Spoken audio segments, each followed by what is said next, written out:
We're on the Country versus Metal podcast with Jarrod Morris. Howdy. What's going on, man? You got it. Talking Howdy. about the new album, Yeah, man. I'm excited. Day Morning. Now, is this an extension of your sound, or is this like a deeper dive into what you like? Because this is Ooh. very different. Oh, you think so? Very different. I do. Interesting. How do you think it's like different? I mean, a lot of your songs have a very like soundscape, symphonics, and big sounds like Jezebel Queen and stuff like that. And this album seems a lot more like raw, in your face with the sounds. And Yeah. I love it.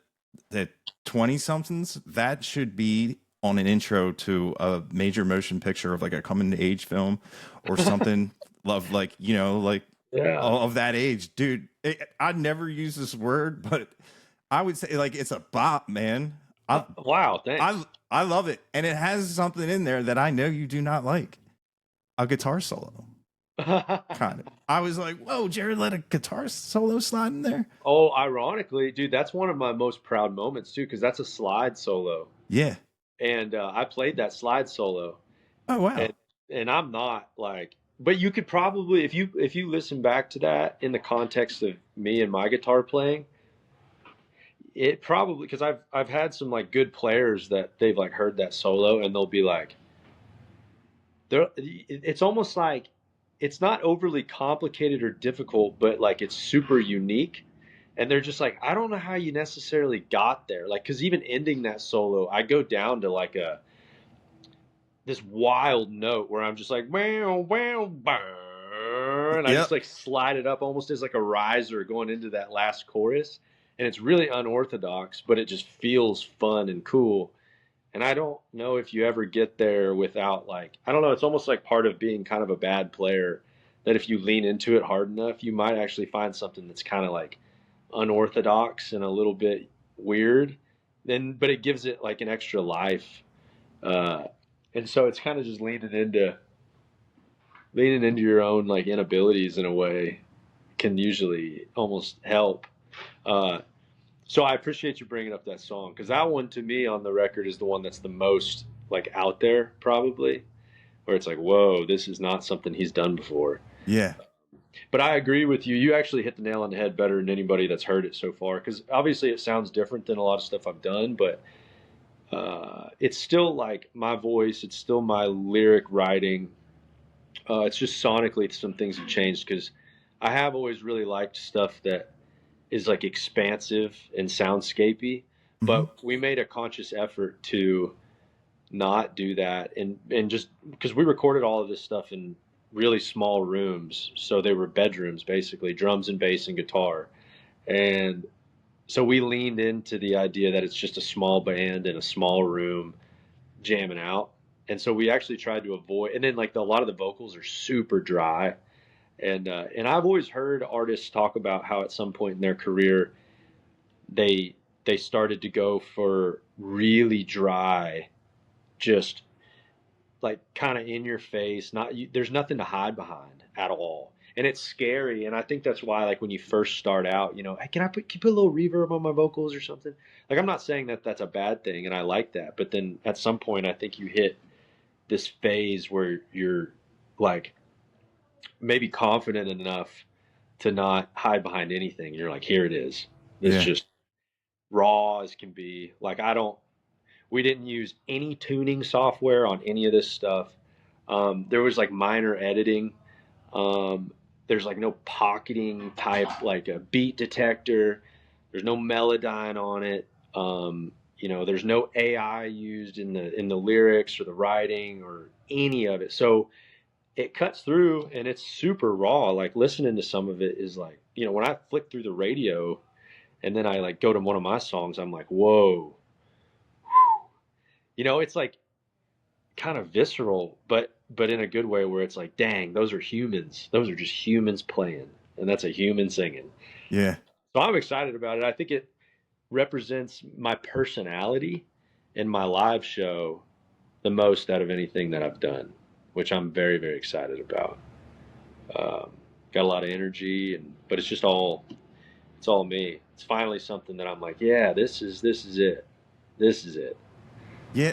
Now, was it like a tough decision? Because you're gonna have fans that only know you from like Coyote and Red Bandana and stuff like that. And Yeah, when if when they see like you're dropping this album on the 10th and they listen to it, like do you, their reaction of being like, because it's way different. But like I love those songs and the way those are done. But I love like it's like you jumped on a Social Distortion track and yeah, just jammed out like you said, and it sound if the entire album is like what's out now, it all has the same sound like you're listening to an entirety project, which oh, it's cool. I Yeah, absolutely love. And I get a lot of artists they do the singles, and I've noticed with you like you'll do singles and you'll go to the album and be like, "Where's that single?" And a lot of people, a lot of they used to do that back in the day. Like it was like cool to have the single where you get to like the little cassette and everything. But eventually, sometimes they would end up on an album. yeah, But man, this new album, I love it. I absolutely, I just, thanks. dude, like the rodeo song, Yeah, yeah, rodeo pay. yeah, It's it's a story song that I don't think I'd ever get tired of listening to, and thanks. and I like how you do like the sounds, just like kind of like Eminem kind of like used to do, where it's just Yeah, you. It's not yeah, like it has so many cool elements of just music being like you said being made by like humans yeah, and passionate ones yeah. like Yeah, and this. like real stories and life experiences and just not hiding at all behind anything. Uh, these are some of the first songs, like specifically Rodeo Pay, like we've playing that live, and it's the first time I've had any music that I cannot help but act out the song while I'm singing it. Like I can't even hardly, I'll play the heavy part in the choruses, but in those verses, like it's like I just don't. And I've never been really the type to like grab a mic and walk around stage, or it's just like never really been my thing.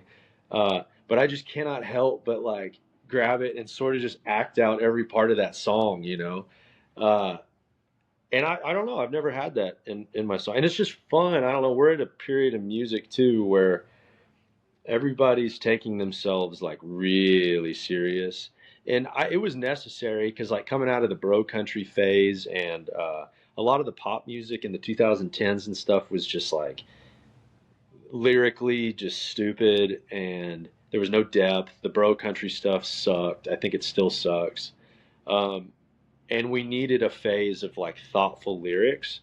um, on the flip side, not every song has to be like talking about your innermost dark secrets and trying to change the world. That doesn't always have to be what music is. And so I'm a consumer just as anybody else. And I kind of hit that phase where I was like, man, my shows, I want to have fun. I want to still be singing about stuff I care about, but, and maybe talking about some topics that I care about, but I still just like, I want to just jam out and have some fun. And there was a whole side of me musically, like with guitar playing and stuff, and like in the live show, leaning into that a little bit harder that I haven't been able to do. And I felt like I was getting pulled that way, but I didn't have the music to support that. So I kind of had to do it by way of some cover songs during the live show. So it was basically like, I want to play my own music and my own songs, but I need to write some that have more of that energy and that ethos live. Yeah. Uh, and so that's what I tried to do. I can't remember what you weren't you asking me something about what were you asking me just a minute ago, that you asked me a question about we were talking about 20 somethings. I can't remember because I didn't answer your question, but I can't remember what you asked me. Oh, I don't remember myself. It's I have no idea. Yeah, yeah, I don't know what it was, but I'm in incredibly excited about it. It's fun to play live, and it's the first time I've made music where uh, there's been people that hate it. So that's a fun experience for me because obviously I haven't like had massive success. I've had some stuff do really well, and I've been able to like carve out somewhat of a career in this thing.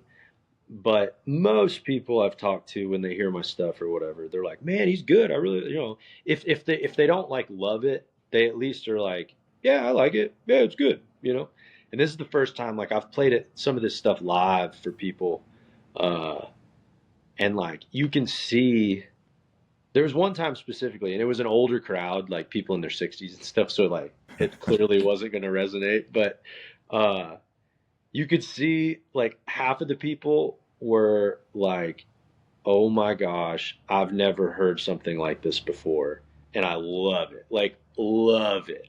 And then there was a portion of the people that were like, "I literally can't listen to this anymore. I hate it." And for instance, like my mom, I showed my mom this record, and she's obviously like my biggest fan in the whole world. She calls me son, son, you're amazing, whatever. And I showed her this record, and she turned around. We were sitting in my dad's truck, and I was in the middle back seat, and they were in the two front seats. And my dad was jamming it. He's like, "This is awesome. I love this." And she just goes, she turned. It was the first song I played for her, and she like turned around and looked at me, and she goes, "Oh," she goes, "Son," she goes, "I don't like it at all." Oh my God. She goes, "I really don't like it." So I showed her some more of them, and she was like, "I don't like this. But it's like, yeah, it's got this freaking rock and roll, Texas blues slash uh, punk 90s grunge thing. Yeah. Like if you don't like that stuff and some of that aggression, yeah, you ain't gonna like this. And it's really, yeah, it ain't it's not your grandparents' country music at all. Yeah. But what I do think it is it's like the ethos and the energy that I think Chris Ledoux was trying to bring to the country world and the Dude, cowboy world, uh, 100%. while utilizing some more modern like rock and roll, indie rock, punk, grunge, doing that stuff, but like with like a cowboy theme is where it's at. And some people, that's not for everybody. I get it, but Yeah. it's definitely for some people. Oh, dude, I absolutely love it. But I love your Yeah. other stuff too. You have a very diverse catalog. Yeah, which the industry's not. They don't love that. Yeah, They're, and that industry managers, record labels, all that. They're not interested yeah, in that. that's so weird to me because like it's really cool. Like you have this, dude. It is kick ass. I absolutely. When I first sat down with it, I'd heard the one song, and like I've been getting like copyright strikes and everything. But then when you listen to it all like just sitting down, I just had like the biggest. As soon as 20 somethings came on, I was like, what a way to tie up an incredible experience because like you're the other side of you, like you have songs like where you sound like Prince, like it. If you ever wonder why, with that Yeah, smooth sure. guitar, you know what I mean, Yeah. and like you have the sometimes one of your songs would come on, and I'd be like, the other day, I prepped for these things. I said, I went, is that George Strait? And it was Oh, one of your songs, and I was yeah. like, man, it's so diverse, and Thanks. for this to come out because like I love stuff like that. Like you said, there's nothing to hide behind. It sounds like humans made it in 2025, which is getting super rare. Yeah. And you know what I mean? Like you can feel the songs. And it's it's fun to like laugh along with the song and and you Yeah, man. get hit by the bull and you, the victim thinks it's an ambulance and the dude runs off and they took all of his Dude, radio pay, the yeah, DEA. we're rhyming Wambalam and Yeah. ambulance. Yeah. Call the Wham Lance. Yeah, dude. I I mean, yeah, it's like just trying to have fun with it. Fortunately, this was not like a concerted effort, but if anything, it was like the wrong move at the time. But like after my first record, the music that I put out, even that didn't really totally line up with the first music that I put out. And like obviously, people typically kind of fall in love with the first stuff you put out, and that's sort of what they hold you to. Hmm. And if I was advising like another artist or managing an artist or something, and I was objectively talking about how do you become as successful as possible, I would say once you have any level of success at all with a certain type of music, continue to make that same music over and over again. And that will probably lead to the most success objectively. Yeah. That wasn't something that I consciously tried not to do, but it's also not something that I consciously did. So like the music I put after my first record like sounded a little different, and I'd always kind of bounced around to just different sounds and different styles of music, and like not like schizophrenic because I was writing all the music and I was recording it and playing most of the parts, so it's not like it wasn't me or something and I was chasing sounds, and I didn't ever really go for anything that was popular at the time. I was just doing stuff that I thought was cool. Um, so through that, I think I lost some people for sure. And then I could even tell there's people that have come to shows, that it was like a little like, hold on, okay. I thought this was like super country horseshoer guy lighting a cigarette on a hot horseshoe, like, but he's playing Tears for Fears at his live show, like it. So it kind of threw some people off, and like, okay, cool. There's other people that were like, I love that you didn't do exactly what I expected. There's some people that like that. And so fortunately through that process, I think I shed some fans that probably wouldn't have liked this stuff now anyways. And the people that are here and the people that I'm building through this whole process are the ones that are going to be, I think, with me my whole life. And they're going to be the ones that are like, whatever he's vibing with, we vibe with. Like, we just want to hear Yeah. what he's up to, which is such a cool spot to be. And I'm sure it doesn't lead to being like a household name or being the next huge thing, but I do think I can carve out like a really fun career and be able to also get some respect from like other artists and stuff, and be able to produce records with other people, write songs with other people, and have like pretty much everybody I meet at my shows are all people I would hang out with. Yeah. Like once I meet them, like we're all kind of on the same wavelength. I don't really have like passive fans. It's like if they come, they're super into it, and they're usually like pretty eclectic, and they're just into a lot of different stuff. So it's like a cool bunch, Yeah. and I think that's uh, what my goal is to like carve that out. But fundamentally, I've been in a search as well to find like what is like truly my sound. And I think pretty sure I'm getting closer to it. Yeah. I'm pretty Was sure. was like the show like one of the first in that direction? I think so. Because That's that funny you say that. Yeah, yeah. I think because so. because I was like, man, he's doing something really cool here. Yeah. And then like this album totally sheds a lot of like layers out of that and just Yep. gives you just the bare bones in your face. But Yeah. it it's really cool to listen to because like knowing like I like so much on that side, I don't miss it at all. And I think what you did is it's fantastic. And Wow. the whole vibe of all the songs in a row, and I'm like I can't wait to hear the rest of them because hearing an album that all sounds like it was done at the same place, like how it was done like in the old way, like you Yeah. stayed at a place and just everything having like the same sounds, and I don't know, Yeah. there's just something about that I just really like, but I really like, and I like how it's like brought you back to life, Oh, like no doubt. on Yeah. stage, like you're saying you're doing stuff on stage you don't do, and like Yeah. to love what you're doing is to see it as like a fan, like on the stage when you see a guy that from before of how he was to play his new music is it's a new sound for your fans. I like how can you not love that for an artist that you like? You know what I mean? Like Yeah. I yeah, guess do you? yeah, the only thing that can sometimes be disingenuous is like, it's like there really hasn't been anything about me that's changed. Like I still do the same thing. I'm into the same stuff. Yeah, Like I'm not suddenly like, I don't know, like wearing a fur coat driving out on a Harley onto the stage or something. You know what I mean? Like it's still just me. I still like dress the same way. Yeah. And so I guess part of the journey is like explaining to people like my full personality. Um, and honestly, going and playing live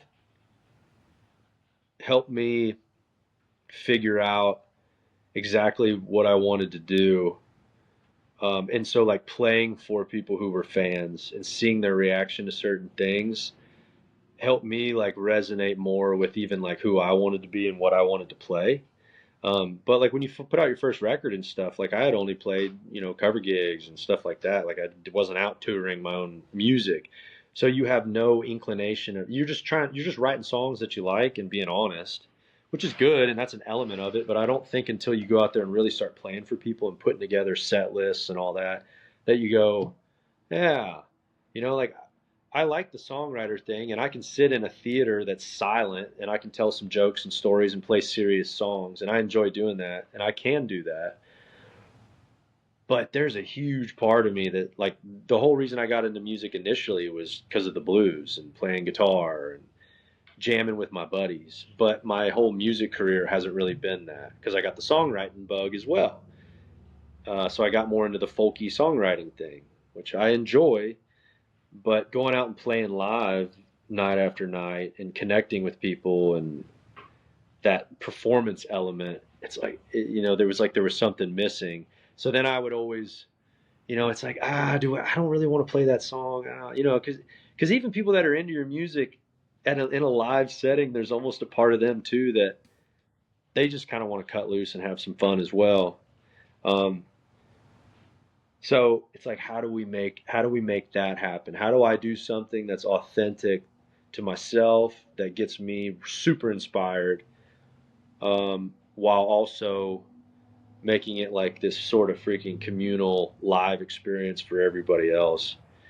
And so yeah, just through a lot of that soul searching and exploring like a lot of different sounds, that's how I arrived here. And then just that freaking sort of guerrilla warfare tactic where it's like I'm as indie as it gets. I don't have a booking agent. I don't have management. We've done all this DIY on our own. I have my own studio. Uh, we cut all the stuff ourselves. We play the parts. We self-produce it. It ain't a fancy studio. We're recording in bedrooms. So throughout that process, it's like, well, let's not make it sound like it's some huge slick recording. Like let's use the reverb from the room that we're in. Like, let's let it sound roomy.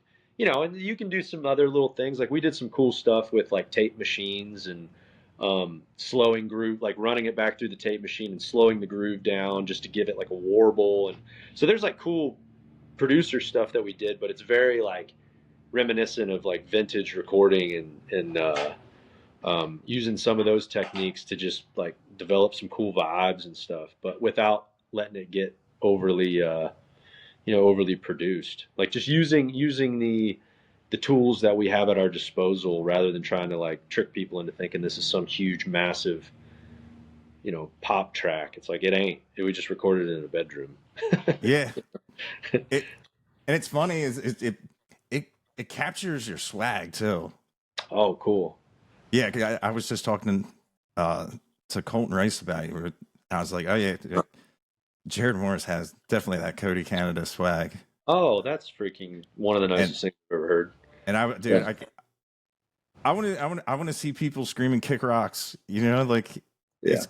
I really think this is a great album, and I hope it gets well received because like who's released anything like that like this at all? I know everybody likes to think that what they're doing is like super unique. Uh, I mean, it's funny too. Like some of the songs I've posted, I've had people comment like, because I'm like talking about, I'm trying to figure out what genre it is, so I'm like making up all these like funny explanations for it, and people will be like, "Well, Chris Ledoux already did that," and I'm like, "Did you just listen to the song I just played you? Like, it doesn't sound anything like Chris Ledoux." I'm not even saying, but I get it. it's like I understand what they're saying. Like Yeah. it's tapping into a similar energy and like an ethos. But sonically, uh, I haven't heard a ton of stuff that's quite like this. I mean, because even Kick Rocks, like that to me has the most similarities to like a Black Keys, you know, that indie rock thing, and that huge syncopated tom pattern thing. I mean, that's like the Black Keys. But nobody's done that style of music with like a cowboy aesthetic and cowboy Yeah. lyrics, and And that's so it's merging of some worlds that I personally haven't seen before. Um, and it's like you just kind of stumbled, but that's also by way of just like playing with. I had never been in the position where I could just jam and arrange songs like with a band. Like a lot of these songs were wrote just from jamming, right? And you just find a groove and it's like that's dope. And I mean, there was probably two of them that when we tracked them, I didn't have any lyrics written for them. The one that's getting released with the album on Friday is one that's called Longhorns, and like the chorus is the hook is like Longhorns on a limousine, and it's got this huge riff like dun dun dun dun dun dun. Like I didn't have any lyrics to that song when we recorded it. And we just found a groove and then got an arrangement. And I just mumbled a melody, and then I went back later and like actually wrote the song. And I had never done that before on any of my music. So it's all like super musically driven and rhythmically driven. So it's like me, a good bass player, and a drummer, like just grooving on stuff and finding stuff that's just interesting musically. yeah. And then I take my little songwriter thing and try to, pull something out of it. You get inspired by the music rather than just write something and then try to figure out what musically you should do to it. That's typically more of the world I was in, which I think is similar to a lot of like country artists.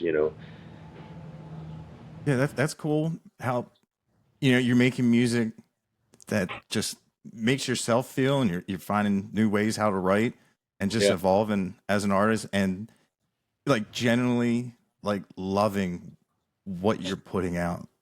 love it. Yeah. I Never been more confident in it while knowing that there's people that hate it. You know what I mean? I've never really every stuff I've released before, I'm like, dude, I really think people will dig this. Like it was hard for me to think about anybody that would just despise it. And sure, there was still people that hated it or yeah. whatever. But I don't know, like this stuff. If somebody was like, I hate this, I'd be like, yeah, totally, I totally get it. Yeah. But I love it. You can do like a at the merch booth, you could tell the story about being in the truck with your parents and have a team mom, team dad just monetize That's it. funny. Yeah, yeah, yeah. Chill little check mark or Yeah, something. so your fans are like, oh, you and them shirts, Yeah, yeah, yeah, yeah, go to yeah. the bathroom. That's hilarious, dude. Yeah, because you can imagine how much my mom wants to like it. She goes, "Oh my gosh, I want to like it so bad, but I just don't." that's But that's still amazing that she would never lie to you. no, no, no, no, no, no. No, she's That straight up, dude. yeah, that's that. Yeah, but more meaningful. That's how you know the ones that she does like. I mean, she Yeah, truly likes them. yeah. Maybe, So, maybe it'll grow on her. Yeah, oh, I'm sure it will. But she doesn't like my dad used to love like Molly Hatchet and stuff like that, and she hated all that stuff. I mean, she likes stuff that just sounds pretty, yeah, super melodic and pretty, which I like that stuff as well. But there's also a huge component of me that, I was raised on, ZZ Top and Stevie Ray Vaughan and Jimi Hendrix, and then I mean, I skateboarded a ton growing up and raced motocross and wakeboarded and surfed. So like the punk thing was like heavy in my world all growing up. Um, and grunge was something that I got into a little bit later in life, but yeah, some of that heavier. It's not even heavy because I still like stuff that's pretty melodic. And who knows? I've never liked metal, and I've always talked trash about metal. And but I can even feel myself kind of coming around a little bit, where at least I could go to a show and be like, okay, I get it. I get it.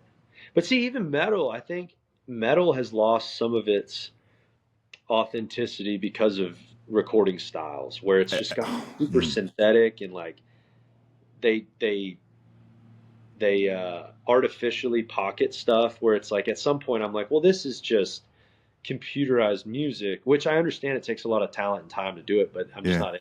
I'm interested in like the human expression of music, yeah, not the computer like making it perfect or whatever. And I feel like that's what's happened to metal, um,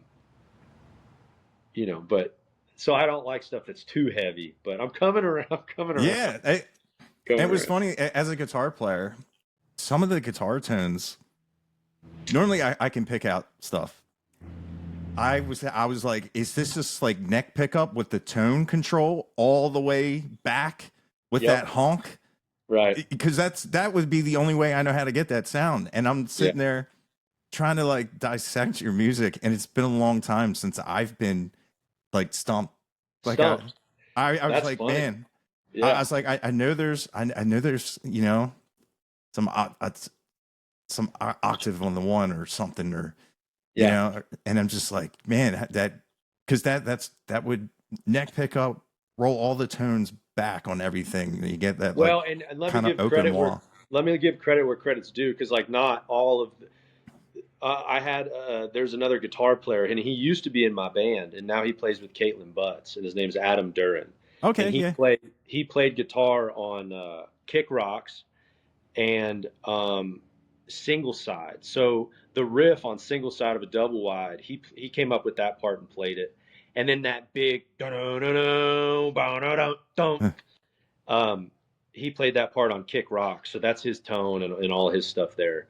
Um, but like all that other stuff. But it's a collaborative effort. But I have to give credit where credit's due. And but what I will say is the producer that I work with, Wyatt, and he's my drummer, showed me.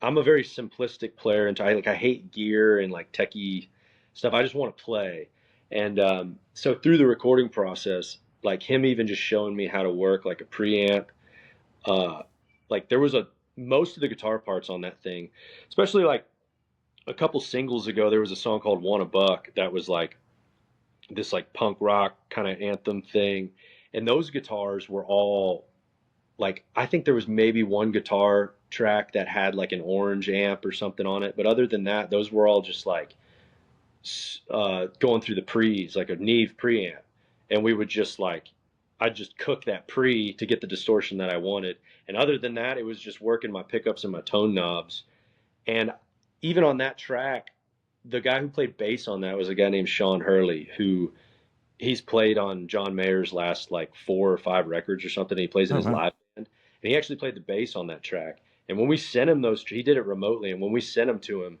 um, he was like, "Dude, I really dig these guitars." He's like, "Just that overdriven preamp." He's like, "I don't hear anybody doing that right now," and he's a big Beatles guy apparently, and so that's actually where that. And I'm just not like a historian on music really, but like Wyatt had shown me like yeah, dude, the Beatles they just run straight into these pre's. That's like how they would get their tone, Huh. and so like I've started doing that a bunch where it's like I don't use there ain't nothing like I just am going straight into a pre, and so you get these like really raw tones, but yet they have this kind of edginess and saturation to them if you lean into it a little harder, but you're not doing anything overly sophisticated, and it just sounds like so real and doesn't sound covered up by anything. And so I think some of that you're hearing too, where you're like can't quite pinpoint like what is going on here, like what is he using, and it's like Yeah. not much, nothing really. And so the further I've dove into recording, it seems like the best stuff is just this incredibly simplistic approach. Yeah. You know, like even listening to like Tame Impala, who's like the producer's producer. I mean, he kind of has that Beatlesy thing too, where it's all like there's some slickness in there for sure, but for the most part, they keep it super simple. Yeah. And do you think because like you don't like gear and you don't like complex rigs and whatnot, like that kind of helps you find these sounds of just being like, because anybody would be like, hey, what are you doing? You know, Yeah. like, why do you have an electric guitar and you plug it? You know what I mean? Do you think that Yeah. helps? Like, because somebody that like would know gear and everything in like the modern day would, you Yeah. know, that they would, they wouldn't think to do something like that, you know? Yeah. I mean, what's really funny is probably one of the most, and this might be totally wrong, but in my experience, like one of the most pro things you could potentially do as like a session player, like guitar player, is like, well, show up at the gig totally prepared, have your amps and everything that you need, but just walk in there totally prepared to go direct in and like not have anything going on, and like get rid of all your reverbs and all your delays and all your stuff, and just like sit there and listen to the song, and then just kind of start, and then just play along to it, but be totally prepared to play like totally simplistic, and allow like the producer and the engineer to add all, if they want it, they can add all that stuff in post. Yeah. um, and just approach it from that way. Like there's even, I don't remember specifically where at, but there's delay parts that I played on this record that I played the delay because I don't know how, like, and I don't have the attention span to like sit there and figure out what delay and how, I just don't. So it's like just change guitars and maybe change the amp and then change your pickup position a couple times, figure out what's going to work, and then play the delay, like play it.